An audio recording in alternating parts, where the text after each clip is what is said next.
नमस्कार मित्रांनो, मी सरपंच मंगेश साबळे बोलतोय। आपण ज्या क्षणाची आतुरतेने वाट बघत होता तो क्षण आलेला आहे।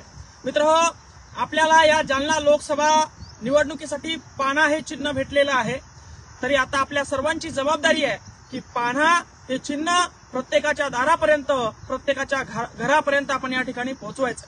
मित्रहो, तशीच एक अफवा सुद्धा आहे की मंगेश साबळे यांनी उभं केलं, त्यांनी उभं केलं। शेवटच्या वेळी त्या प्रश्नावर या ठिकाणी मी उत्तर देतोय मतदारसंघातल्या नागरिकांना, मतदार राजांना, की मी शाहू फुले आंबेडकरांची, छत्रपती शिवाजी महाराजांची शपथ खाल्ली की मी मायनेज नाहीये, माझ्या रक्तात गद्दारी नाहीये।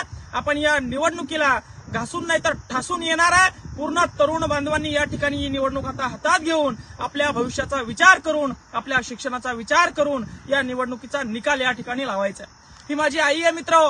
पुन्हा एकदा सगळ्या जालना जिल्ह्याच्या मतदार राजाला माझ्या आईसमोर आईची शपथ खाऊन सांगतो की मी मॅनेज नाही, माझ्या रक्तात गद्दारी नाही, यांच्या पायाखालची वाळू सरकलेली आहे म्हणून असल्या हे गप्पा करायला लागलेले।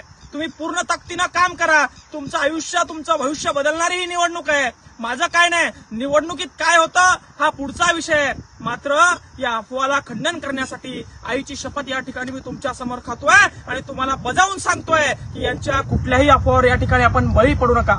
आपल्या आरोग्याचं, शिक्षणाचं, आपल्या भवितव्याचा विषय आहे आणि म्हणून पुढचे काही दिवस आपण जागरूक राहून प्रत्येक घरापर्यंत पाहणा पोहोचवायचा आहे, प्रत्येक दारापर्यंत या ठिकाणी पाहणा पोहोचवायचा आहे आणि या ठिकाणी आपला विजय खेचून आणायचा आहे। एवढंच या ठिकाणी बोलतो। जय जवान, जय किसान। धन्यवाद।